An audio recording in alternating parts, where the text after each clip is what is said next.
Greetings from Samford Valley. Even though this is only about half an hour by car from Brisbane City, it really feels like a world away, what with all the mountains and ranges and hills surrounding this region. In this video, I'm going to explore the history of Samford Valley. At the time of European arrival here, Samford Valley was thickly wooded with hoop pine and red cedar. It's also home to Australia's largest owl, known as the powerful owl. And apparently, a group of owls is known as a parliament. Just arrived at the site of the Samford Borer Ring. I have literally never been to a Borer Ring in my life. And this is it, there's a little gate. There we go. Oh. There's the Borer Ring right in front of me there. Oh my goodness. And apparently it's the best preserved Borer Ring in southeast Queensland and maybe in all of Queensland. So right now I'm walking on the outer bank of the Borer Ring. I don't know how well it comes up on camera, but virtually it's a perfect circle all the way around. But just over here, there is, and I'll point to it, this is an indentation in the bank. And the reason for that, the reason why it's worn through here is because this was the part of a processional way going straight down that way. It goes for about 700 meters and terminates at a smaller Borer Ring. Now what we understand about this is that the initiation ceremonies for the young men to become men began there in the larger circle. They would walk along this processional way down to a smaller one. There's virtually nothing left of it now. The modern road certainly cuts over part of the processional way. Boys aged 12 to 15 initiated into adulthood. They were known as kippers because we've got kipper ring. Same sort of thing. The site was last used in the 1870s. I do know that the early European settlers around here and later on into the early 20th century were very keen to preserve this site here. It wasn't like, oh, let's just get rid of it. They were resolute in trying to protect and save this very sacred and important place. I always wonder with sacred sites like this, why do they put it here? What was special about this place? And we're on a high point here because the road slopes down that way and slopes down that way there. So this is the high point. But it's on a ridge of ground here because the land drops down that way and similarly over that way. So we're in kind of a long thin ridge along here and this is the highest point. I kind of feel like I don't want to leave, like I want to hang out and see if I can... You always feel like you get some sort of insight. I don't know.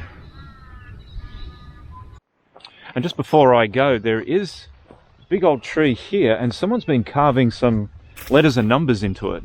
You can see the 9 and there's an R, but around the other side it looks like a 3. But over the decades the tree's got bigger and it's just kind of covering up whatever this meant. It could be 1930 something. For the first European explorers, access to the area was difficult, as the river valley is surrounded by steep ranges.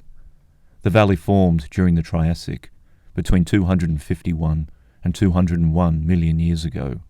The surrounding mountain ranges are even older, dating from the late Devonian, about 382 to 323 million years ago.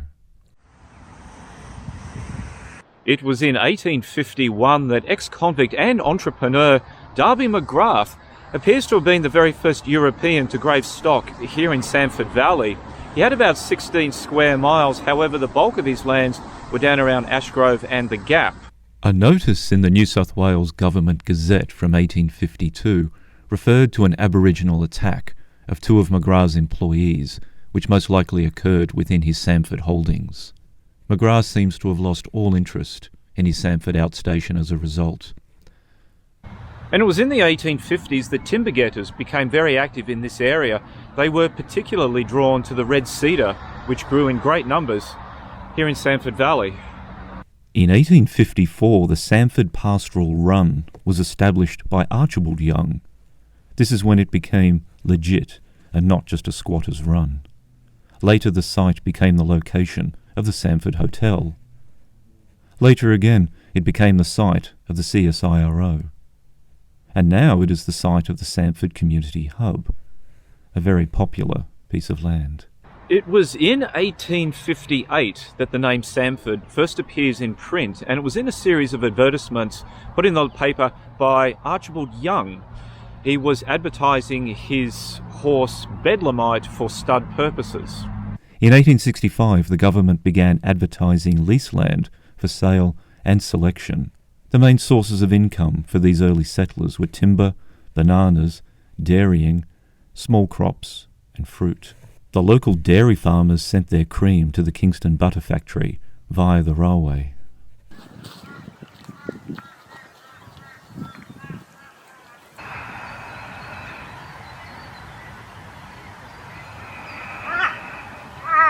This here, right here, is really cool. This is known as the Selector's Hut. There it is. Dates from about 1865, maybe up to 1870.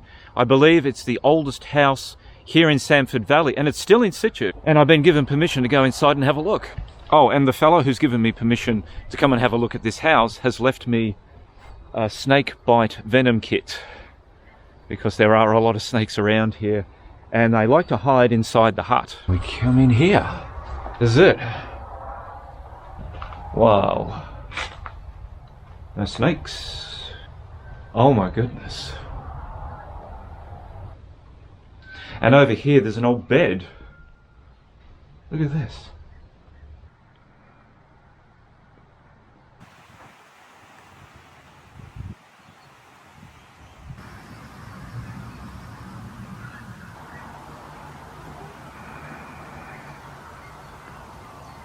So you can see just down here, this is the old timber floor. Wow.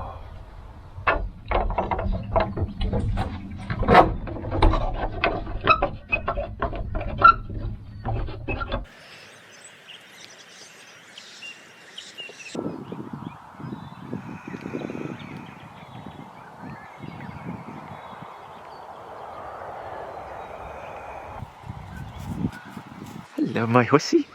Hello, my hussy. Did you want tickles? You want tickles? Oh yeah, tickles are good for hussies. Tickles are... In 1872, the provisional school was established. It became a state school in 1878.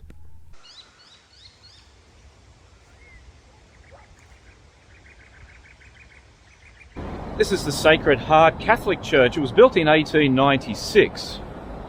It's not actually used as a church anymore. It's more of a church hall, and I think they've got arts and crafts and all that sort of stuff in there. It's closed now. I'd love to go in and have a look. The successor to the church, the new one, well, the newer one, was opened in 1986, and that's just over there. All due respect to architects from the 1980s, I think I prefer the old 19th century church. There's a little sign out the front of the church here, and it says circa 1895 for the building of this church. I did read somewhere that it is actually 1896, which is interesting because if this was 1896, the old church, the new one is 1986, wow, that's the same numbers. In 1906, O'Hara's Hotel was built just up here, in fact, probably where the community hub is right now. Apparently elements of Archibald Young's old Samford pastoral run homestead were incorporated into the hotel, into O'Hara's Hotel. It was in 1915 that the hotel burnt down, and it was rebuilt quite promptly, but they didn't rebuild it just over there. They rebuilt it rather more conveniently for everyone closer to the main road, just over there.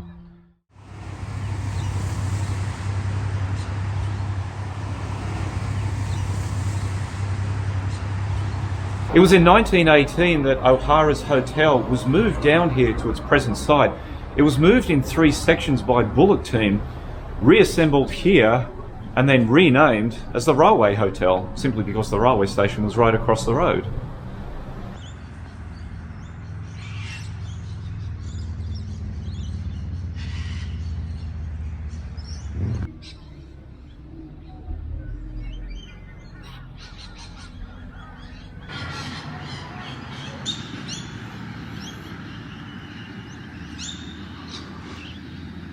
It was in 1918 that the railway finally came through here to Samford. It was known as the Debra Branch Line, And the train station was just behind me there, where that plaque. The results of the train line coming through here was that various businesses and buildings in the area were gradually moved down here near to the train station. One of those that was moved down here was the hotel.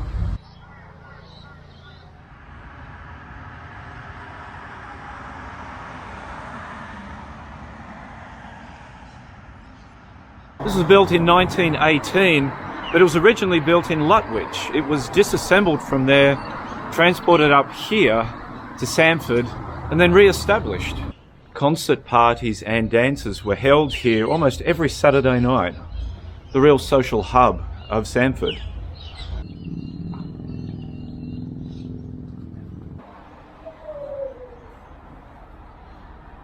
In 1919, a soldier settlement was planned for Highvale further west, to give land and a working future to return soldiers from World War I. Sunnybank had something similar. Overall, the scheme was a bit of a fizzer, as the land plots were too small, and many soldiers were just not trained in farming.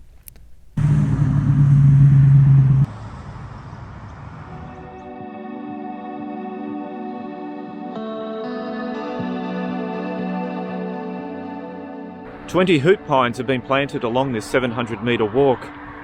It's right near the main road, but it's very quiet, very well kept, beautiful memorial to those who fought in a number of wars. And along the way you come across these information boards, beautifully done, and each one features a different person from the area who lost their lives.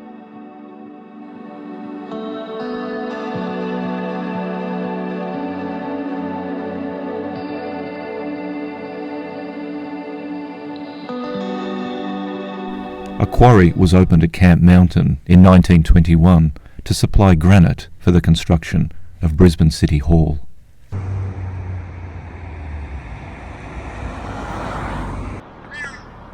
Approaching the Samford garage. This has been in business since 1926. There it is, local icon. This is what it looked like back in the day.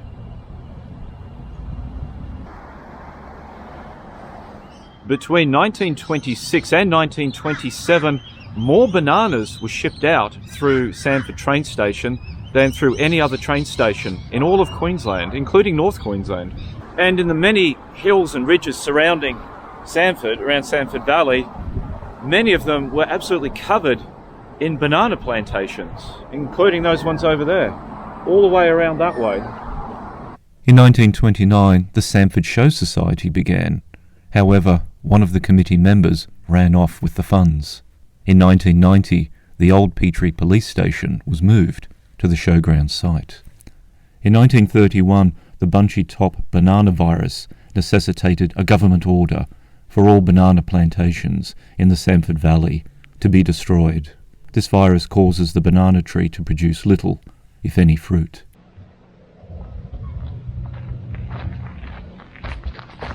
The road behind me is called McLean Road South. This was originally part of the Debra branch train line, and in 1947 there was an horrific train crash right here. There were 215 people on board, mostly picnickers from the Department of Customs and Trade. The driver of the train was travelling at an excess speed, and he was not familiar with the line here. The train came around that bend, and the whole thing came off the lines, crashed. There's a memorial cairn right here to that train crash, and it remains today the largest loss of life on any railway line here in Queensland.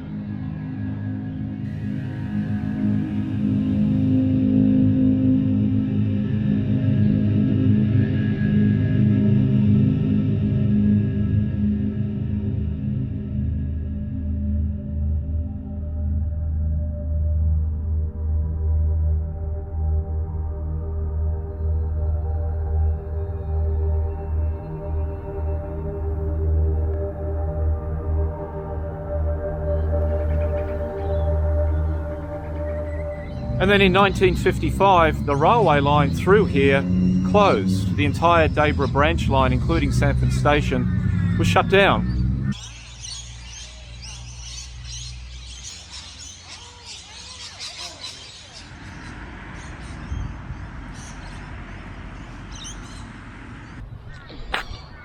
This is Cash Avenue. This is where the train line used to go. Samford train station, the former one, is behind me back at the park. And the road comes up and finishes just in front of me there, and then continues on as a walking trail. I'm going to go and take a look.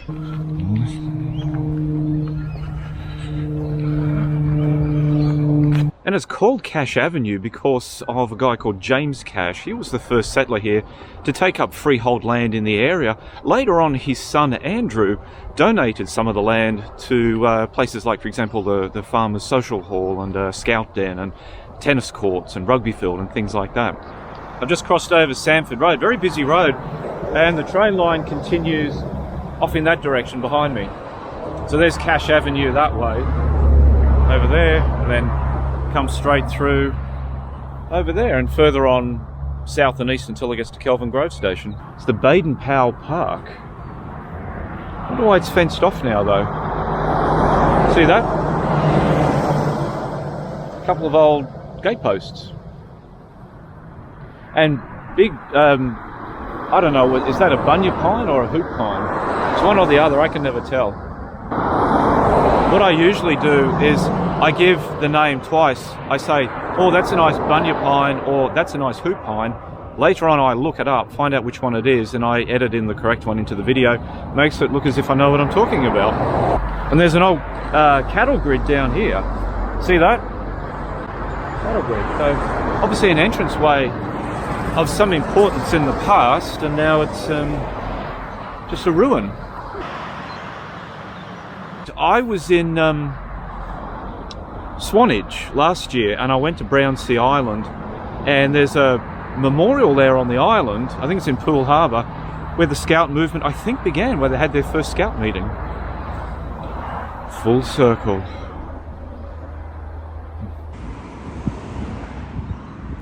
Worm juice. Ugh. You don't drink it, do you? No, surely not. The worms drink it.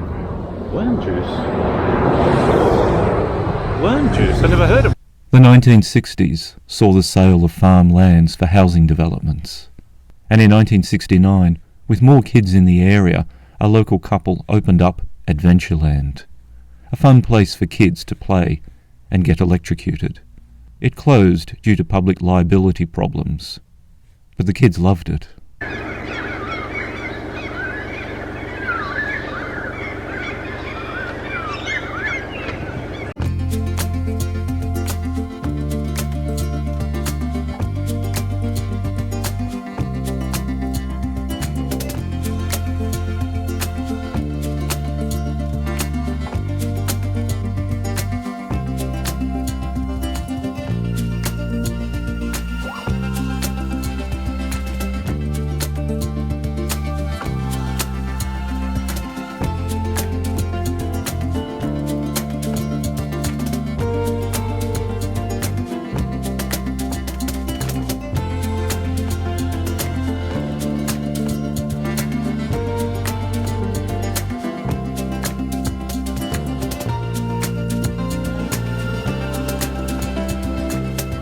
The main town here got a name change in 1981.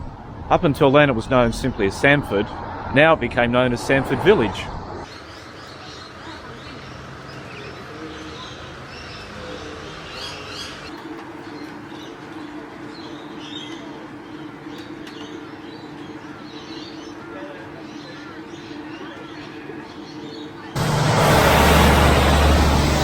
A truck with a bus. Noisy road. And it was in 2008 that Samford Valley became part of the Moreton Bay Regional Council.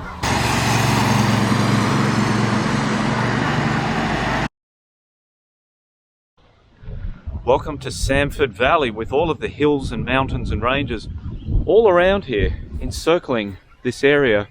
It really does feel like a lost world. In this video, I'm going to be exploring the history of Samford and find out, I don't know, what am I trying to find out?